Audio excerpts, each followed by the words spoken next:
Olá, tudo bem, meu amigo, minha amiga? Sejam bem-vindos ao Arena de hoje. Estamos numa nova temporada chamada O Grande Conflito e cada tema tem sido uma bênção, uma inspiração de Deus para o nosso coração. E você não pode perder nenhum tema desta série. Hoje eu quero te fazer algumas perguntas. O diabo tem algum plano para destruir as pessoas? Que plano é esse? Você acha que o diabo usa um plano explícito, de forma direta, ou ele usa uma estratégia mais camuflada? A Bíblia revela a estratégia do inimigo? A Bíblia revela os planos dele para destruir as pessoas? O que Deus tem a nos dizer sobre esse assunto? E tem mais.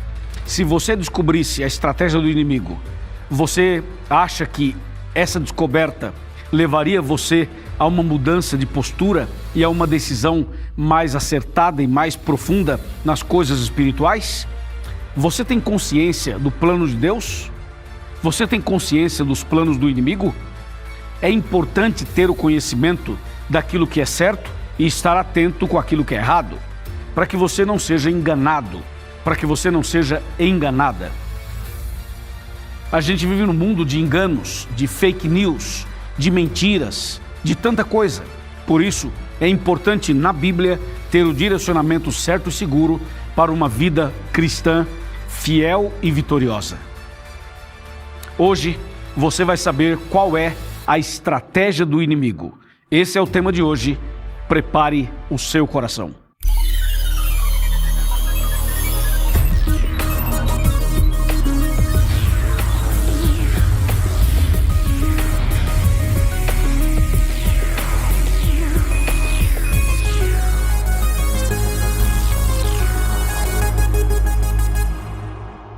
Muito bem, meus amigos, já estamos aqui com a Bíblia na mão para dar sequência ao tema de hoje, que é um tema bastante importante, bastante polêmico, mas necessário. Só que antes, eu quero mandar um abraço para você que nos acompanha em todo o Brasil. Eu sei que tem pessoas no Paraná. Um abraço para você do Paraná, para você de Santa Catarina, para você do Rio Grande do Sul, para você que nos acompanha, por exemplo, na região do Maranhão, do Piauí, toda a região nordeste brasileira, para você de Belém do Pará, para você do estado inteiro do Pará, Deus abençoe a sua vida, para você de Marabá, para você da ilha de Marajó, para você de Santarém, para você que nos acompanha em qualquer lugar deste país, que Deus te abençoe grandemente.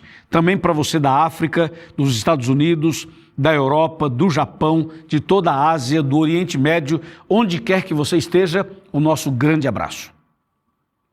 Também nós queremos mandar um abraço para você que escuta pela rádio. A Rádio Novo Tempo transmite o nosso programa, é uma alegria estar na rádio também. Um abraço para o senhor, para a senhora, para a sua família, você que está em casa, você que está no carro, você que está no escritório, Deus te abençoe grandemente. O Arena também está nas redes sociais. No Twitter, @Arena do Futuro, no Instagram, Arena do Futuro, Facebook também, e no YouTube nós temos um canal do programa, sabia? Eu queria que você fosse no canal, se inscrevesse lá, participasse conosco no YouTube e pudesse divulgar também o nosso canal, youtube.com/Arena do Futuro, tá bom? Além disso, tem também o canal com meu nome no mesmo YouTube. O meu canal é também de estudo bíblico, de pregações. E você também é meu convidado para se inscrever lá e fazer parte do meu canal do YouTube, certo? Eu espero por você. Lá você vai encontrar os temas antigos, os DVDs antigos, vai encontrar material em português, em espanhol, tudo isso para você, certo? Eu espero por você e eu conto com você. Nosso programa, além de tudo isso, te oferece também um curso bíblico chamado O Sentido da Fé. Aqui está. O Sentido da Fé é um curso maravilhoso do pastor Felipe Amorim e nós estamos juntos nessa promoção para que você tenha acesso ao melhor da Novo Tempo. Aqui está um curso com 15 temas, são temas inéditos, é um curso novo, é um lançamento e nós queremos oferecer a você. É só ligar para cá e a nossa equipe enviará até você totalmente grátis, tá bom?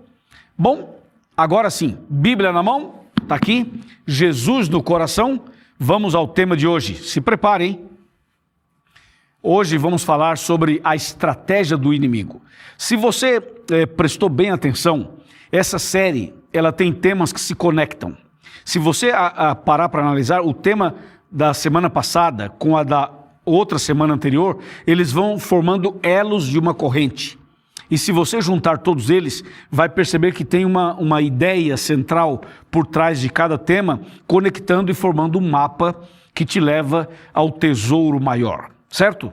Hoje, por exemplo, a estratégia do inimigo vai te ajudar a entender o tema passado, que foi as colunas da verdade, que vai te ajudar a entender melhor o outro tema, que era a tabelinha de conversão profética, os símbolos das profecias, e assim sucessivamente. Por isso, pegue a sua Bíblia, pegue uma caneta para anotar e vamos analisar esse tema.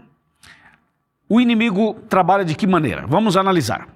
Lá no Jardim do Éden, o diabo chegou assim com a cara limpa e chegou assim e falou: Oi Eva, olá Eva, eu sou o diabo e eu vim aqui destruir você.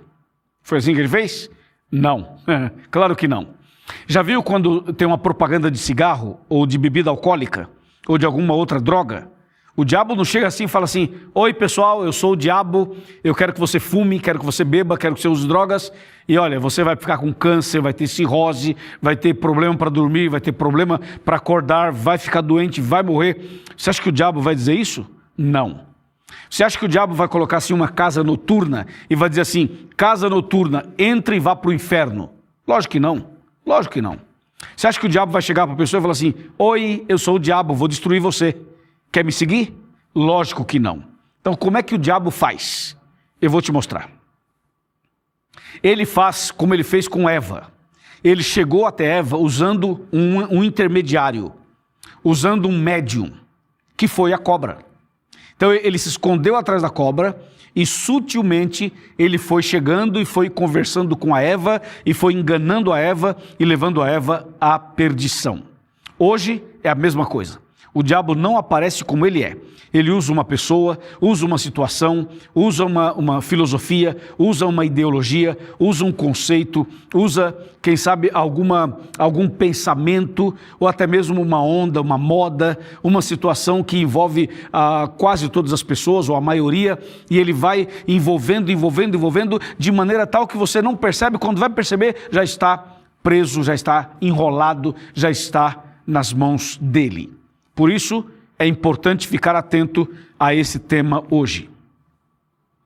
A Bíblia revela a estratégia do inimigo. A Bíblia revela. E eu vou te mostrar claramente qual é a estratégia dele. Esse tema é tão importante, mas tão importante, que eu vou dividi-lo em dois. E você vai saber hoje e na semana que vem os detalhes da estratégia do inimigo. Veja só, o diabo tinha e tem um plano. Eu vou primeiro mostrar o plano dele. Olha só. Vamos para o livro de Daniel. Eu terminei o programa passado citando esse texto e vou começar esse aqui citando o mesmo texto. Daniel 8, verso 12 diz assim: O exército lhe foi entregue com o sacrifício diário por causa das transgressões e deitou por terra a verdade e o que fez prosperou. Esse é o plano dele, jogar a verdade por terra. Que verdade? Lembra do estudo anterior? Vai lá. Deus, Jesus, Espírito Santo, a Bíblia e os 10 mandamentos. Então, o plano do inimigo é jogar as verdades bíblicas por terra. Agora, como é que ele vai fazer isso? Ele pode com Deus? Não pode. Ele pode com Jesus? Também não. Ele tem força contra o Espírito Santo? Não. Ele pode acabar com a Bíblia? Também não. Ele pode destruir completamente os 10 mandamentos? Também não. Então ele não pode fazer isso. E se ele não pode, como é que ele planejou isso daqui? Claro, aí que entra a artimanha do inimigo. Por isso a Bíblia revela que o diabo quer lançar a verdade por terra. A pergunta é como? De que maneira? Atenção para isso. Daniel capítulo 7, Daniel 7, nos ajuda a começar a entender o assunto. Vejamos Daniel 7. Aqui no versículo 2, fala assim: Falou Daniel e disse: Eu estava olhando durante a minha visão da noite, e eis que os 4 ventos do céu agitavam o mar grande. Verso 3. 4 animais grandes, diferentes uns dos outros, subiam do mar. Verso 4. O primeiro animal era como um leão e tinha asas de águia. Enquanto eu olhava, foram-lhe arrancadas as asas, foi levantado da terra, posto em 2 pés como homem, e lhe foi dada mente de homem. Verso 5. Continuei olhando, e eis aqui o segundo animal, semelhante a um urso, o qual se levantou sobre um dos seus lados, e na boca, entre os dentes, trazia 3 costelas, e lhe diziam: levanta-te e devora muita carne. Agora, verso 6. Depois disso, continuei olhando, e eis aqui outro, semelhante a um leopardo, e tinha nas costas 4 asas de ave, tinha também esse animal 4 cabeças, e foi-lhe dado domínio. Verso 7.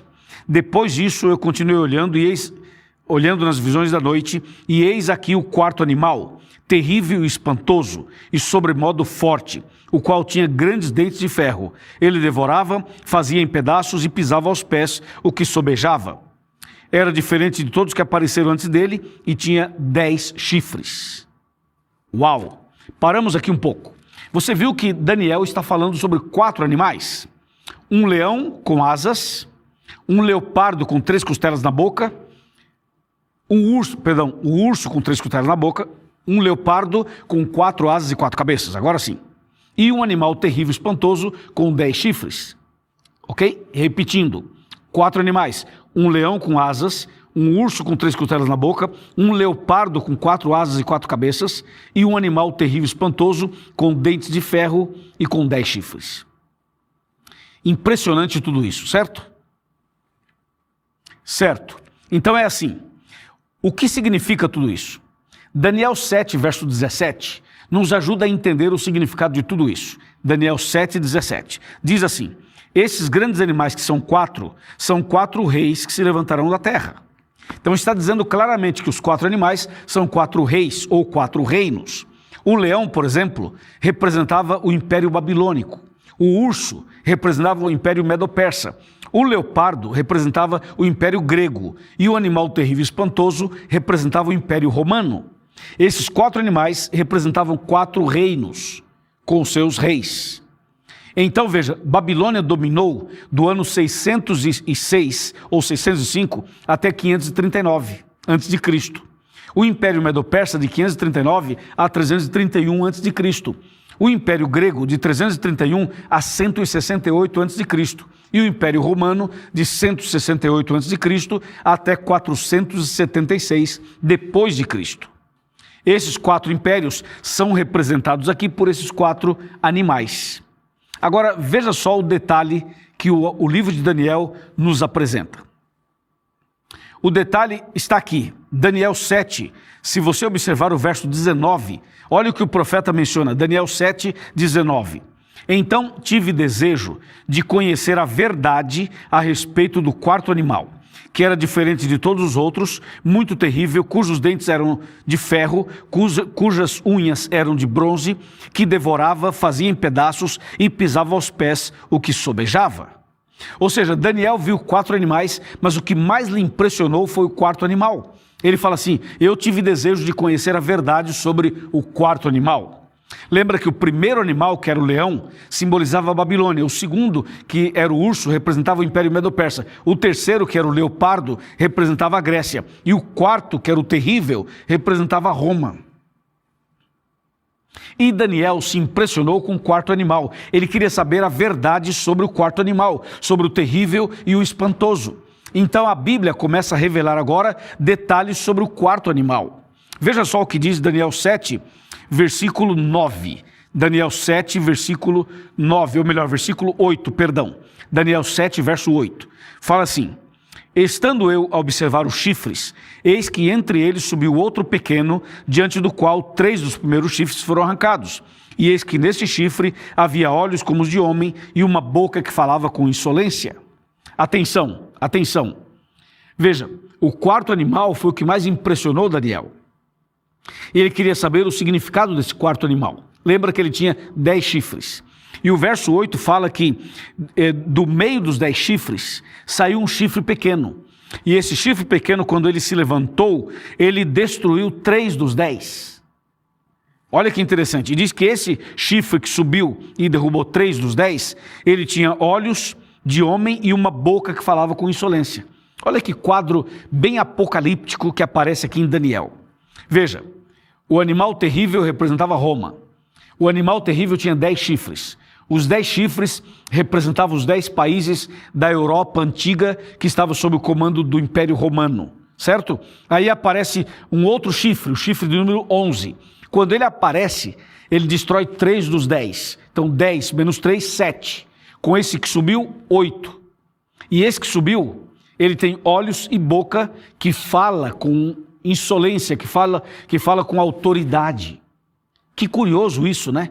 Analisemos então esses detalhes. O Império Babilônico passou, o Império Grego também passou, o Império Medo-Persa também passou, e o Império Romano também passou. O Império Romano terminou no ano 476 depois de Cristo.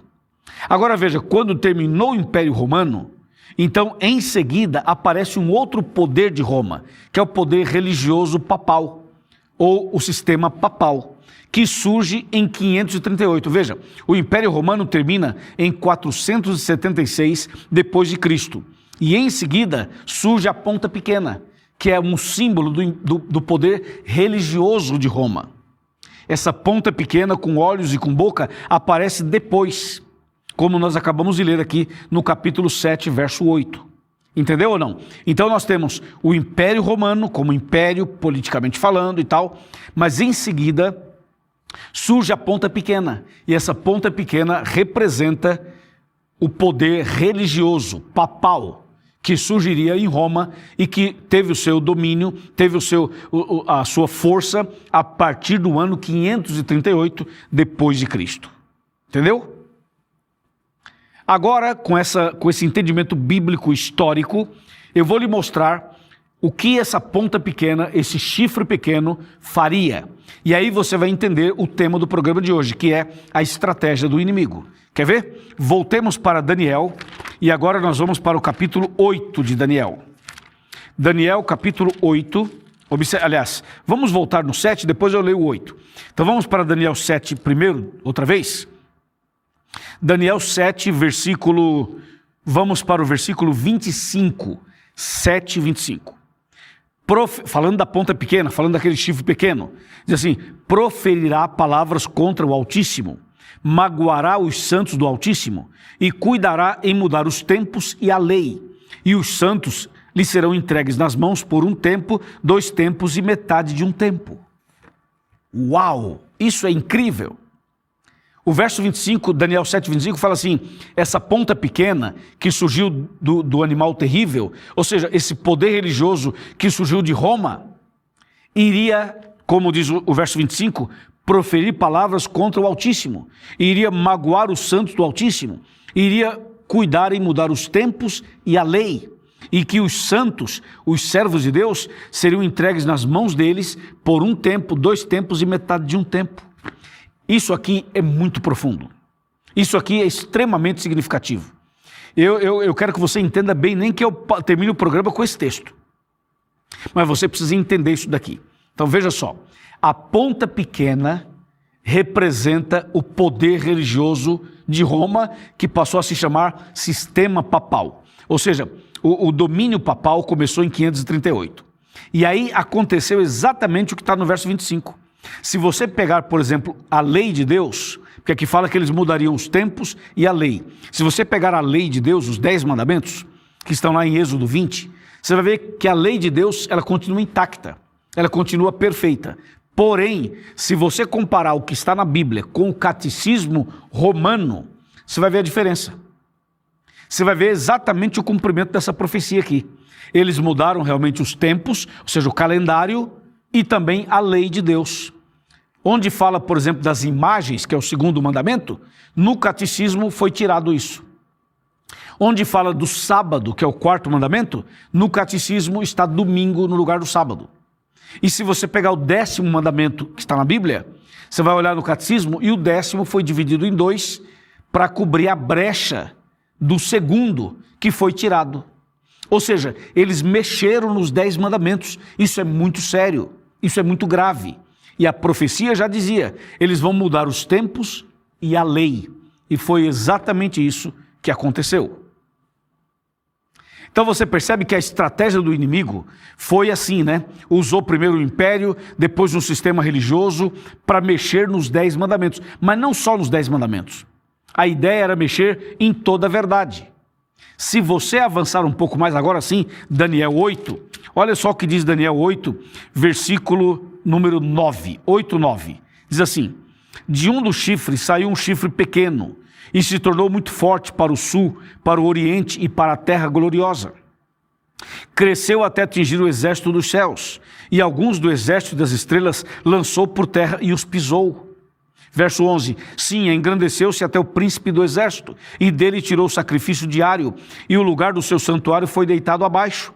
Verso 12, o exército lhe foi entregue com o sacrifício diário, por causa das transgressões, e deitou por terra a verdade, e o que fez prosperou. Esses textos estão dizendo que a ponta pequena cresceu. Se você olhar para o versículo 9, fala assim, saiu o chifre pequeno, se tornou muito forte. O verso 10 fala assim, cresceu até atingir o exército dos céus. O sacrifício, em outras palavras, a ponta pequena representa um sistema religioso que cresceria, dominaria e que iria mexer com as coisas sagradas de Deus, com o sacrifício de Cristo, com o plano da salvação. Isso é muito sério, entendeu ou não? A ponta pequena, esse poder religioso que surgiria de Roma, seria um instrumento nas mãos do inimigo para pisar na verdade, lançar a verdade por terra. E a Bíblia diz, fez isto e prosperou. Como é que alguém pode pisar na verdade e pode prosperar? Claro que isso foi feito de uma maneira muito sutil. Toda essa mudança, toda essa estratégia foi feita em nome de Deus. Ou seja, com a capa da santidade, com a capa de uma santificação, de uma consagração, com a imagem de que são pessoas caridosas, bondosas, amáveis, eles foram mexendo nos princípios da lei e nos princípios dos 10 mandamentos e também de toda a verdade. Se você se aprofundar nesse assunto, você vai ficar indignado. Vai ficar indignado e vai querer sair correndo para andar na verdade, para seguir a verdade. Mas esse assunto não para por aqui. E não é só isso. Se eu abrir a minha boca aqui para falar tudo que a Bíblia diz e que a história diz, até mesmo as pessoas vão querer me tolir, vão me perseguir. Porque esse assunto mexe mesmo com as pessoas. Olha só, você sabia que essa ponta pequena estabeleceria uma igreja? Teria uma igreja como a igreja base, através da qual eles pisariam na verdade? Porque lembra que o diabo, ele nunca age diretamente como ele é, ele nunca aparece como ele é, ele se esconde atrás de alguém, de alguma coisa, usa uma maquiagem, usa uma aparência para que atrás disso ele pudesse trabalhar, ou seja, alguém ou alguma coisa como testa de ferro, e por trás está o inimigo trabalhando? Pois é, essa ponta pequena é um poder religioso que seria instrumento do diabo e que trabalharia de uma maneira camuflada para pisar na verdade, para enganar as pessoas e para levar as pessoas à perdição. Nesse caso, o que fazer? Como deveríamos agir? A Bíblia fala sobre isso. E eu gostaria que você prestasse atenção no texto que eu vou ler agora para você. Está bem aqui. Atos capítulo 5, versículo 29, olha só, Atos 5, 29, diz assim, virando mais uma página, diz assim, então Pedro e os demais apóstolos afirmaram, antes importa obedecer a Deus do que aos homens. Claro, a Bíblia é muito direta, diz assim, é melhor obedecer a Deus do que aos homens, porque os homens seriam instrumentos do mal para pisar na verdade. E os homens, muitas vezes, estariam cegos. Mas mais importa obedecer a Deus do que aos homens. Amém? Vem cá, deixa eu te mostrar mais um verso, vem cá. Vou te mostrar mais um versículo bíblico. Pode vir, chega mais perto. Chega mais perto. Eu vou lhe mostrar mais um versículo bíblico para você realmente entender o que é que Deus está falando conosco aqui hoje. Olha só, nós vamos ver aqui no capítulo 1 Coríntios, vamos ver se eu pego aqui um verso bastante interessante. Eu falei primeiro, é 2 Coríntios, no capítulo, vamos pegar aqui, no capítulo 11, 2 Coríntios, capítulo 11, vamos ler a partir do verso 13. 2 Coríntios 11, 13, 14 e 15, olha só. Porque os tais são falsos apóstolos, obreiros fraudulentos, transformando-se em apóstolos de Cristo. E não é de admirar, porque o próprio Satanás se transforma em anjo de luz. Não é muito, pois que os seus próprios ministros se transformem em ministros de justiça. O fim deles será conforme as suas obras. Que impressionante, né? Isso é impressionante. Você vê que o inimigo tem uma estratégia. Ele quer que a verdade seja jogada por terra. Ele não tem poder para confrontar as 5 colunas da verdade diretamente. Então ele faz isso de maneira indireta. Ele luta para você não ler a Bíblia. Ele vai lutar para você não orar. Ele vai lutar para você não fazer um curso bíblico. Ele vai lutar para que você não estude profundamente as coisas. Porque quanto menos você souber, mais fácil para ele te enganar. Então, não seja uma presa nas mãos do inimigo. Estude a Bíblia. Caia de joelhos. Busque sabedoria. Busque o poder do Espírito Santo. Pergunte, questione. Vá atrás. Se aprofunde. Não creia no que os homens dizem, mas se apegue à palavra de Deus. Hoje nós temos todo o recurso nas mãos para a gente estudar e se aprofundar. Eu quero convidar você a estudar mais profundamente esses assuntos. Quero convidar você a se preparar melhor para a volta de Cristo. E aí, aceita? O inimigo está rondando por aí. A gente está vivendo um grande conflito. Mas Deus está com você. E se Deus é por nós, quem será contra nós? Ninguém. Então faz o seguinte, aqui na tela aparece um site, encontreumaigreja.com.br. Vai lá, localize uma igreja adventista, faça uma visita, pergunte mais, estude mais, se aprofunde mais e se prepare para o batismo e para a volta de Jesus. Amém? No próximo programa nós vamos continuar esse assunto. Mas agora eu quero orar por você. Oremos. Senhor nosso Deus, obrigado pela mensagem de hoje. Obrigado porque o Senhor não nos deixou sozinhos, não nos abandonou, mas a Tua palavra revela o Teu plano e revela também a estratégia do inimigo. Senhor, dá-nos força, sabedoria, para que nós possamos fazer a Tua vontade e andar nos Teus caminhos. Abençoe este homem, esta mulher, esta família. Eu entrego nas Tuas mãos cada pessoa, cada decisão. Que o Senhor nos liberte de todo mal e de todo engano, em nome de Jesus. Amém. Amém? Que Deus te abençoe, meu amigo e minha amiga. Permaneça firme e no próximo programa nós vamos continuar esse assunto tão impressionante. Deus te abençoe, forte abraço e até lá.